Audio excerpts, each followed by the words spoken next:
Renowned artist Yusuke Murata, creator of the acclaimed One Punch Man comic series, offers us a realm where superheroes and monsters collide in gruesome conflicts. His work has earned widespread admiration and contributes significantly to the visual excellence of the series. Uh, Known for his candid nature, Murata-san frequently participates in interviews where he addresses fan queries.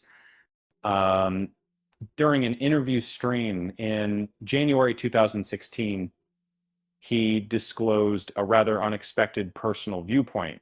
Uh, when a fan inquired if Murata permits his children to read the popular manga One Punch Man, he confessed that although they are allowed access to the stories, frequently grapples with reservations because of its graphic material that is then open good. This revelation piqued interest about the extent of violence depicted within the series, as well as Murata's viewpoint as a parent and his approach to balancing work obligations with family values. Let us delve into the violent content of One Punch Man, explore Murata's rationale, and discuss the wider ramifications of a story that presents such high levels of gore and violence. The gore in One Punch Man might be too much. One Punch Man, or as some say, one.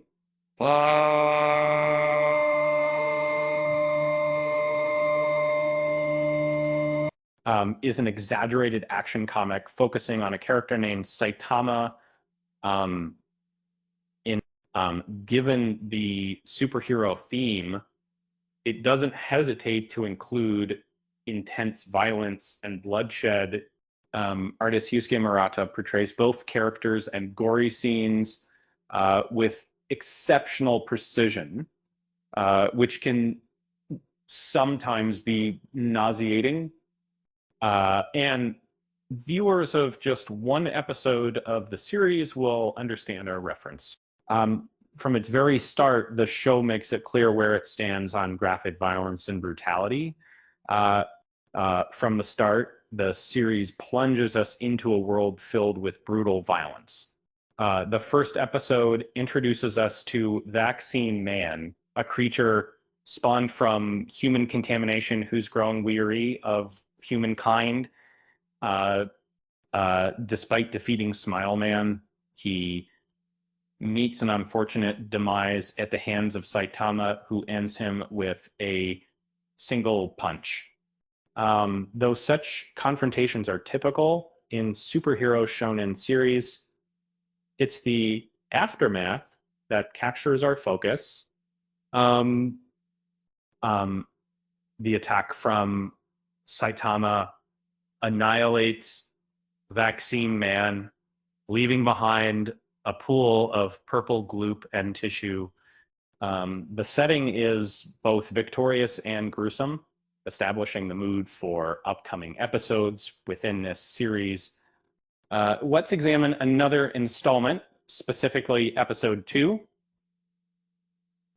This episode introduces us to Mosquito Girl, a ruthless antagonist who leaves quite an impression. Her downfall is just as grisly. Saitama delivers a powerful blow that spills blood across an entire city block. If you're craving more gore and brutality in your wishes shall be granted, young one. In the same episode, we witness the House of Evolution harboring sinister intentions towards Saitama. How does he react? He arranges a date. That how romantic metal with his fists. Oh no. Saitama reduces the Beast King to ashes, and in a harsh scene retrieves the poor creature's eyeball. And the level of violence and suffering portrayed in the story is overwhelming.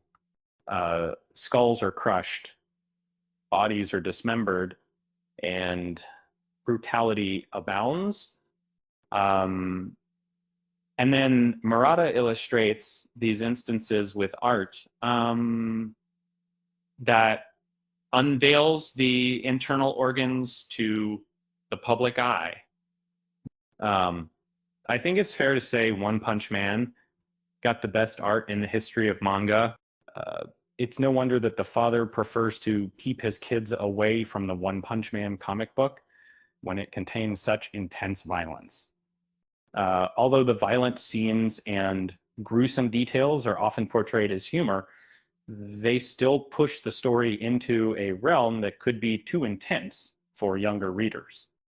This makes the comic both exciting and cool, but it also brings up concerns about its appropriateness for children. Get ready for the gore in season 3. Mappa is going to have a great time with that. Murata's concerns as a father and the broader implications of gore in the interview held on Ustream back in 2016. Yusuke Murata openly expressed his feelings when questioned about his thoughts on his kids reading One Punch Man.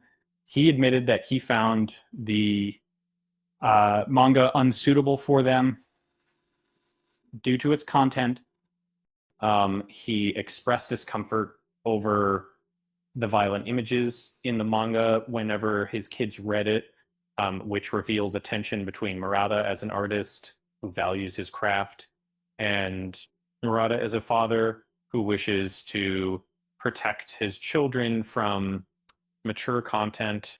The reluctance this person has in letting his children read is a common issue for creators in violent genres.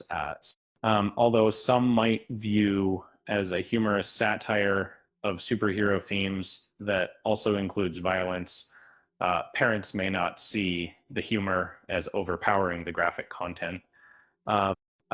Even though Murata's artwork is exceptional, kudos. It's undeniable that it intensifies the violent scenes. This brings up an interesting point. Could really be classified as a shonen manga targeted towards young boys. Given its violent content, shouldn't it be aimed at a different demographic instead? The brutal scenes suggest that it leans more towards seinen, don't they? It might be worth considering this idea further, but let's save that discussion for another time. The fact that Murata hesitates to let his kids read underscores the graphic violence and grisly scenes in the series, which are vividly portrayed through Murata's intricate artwork. From Vaccine Man's gruesome death to the Beast King's bloody end, this series is filled with violent imagery. Moreover, Murata's comments suggest the difficulty of creating work that appeals to fans, but also considers its potential impact on younger audiences. Is currently available to stream on Crunchyroll and Netflix.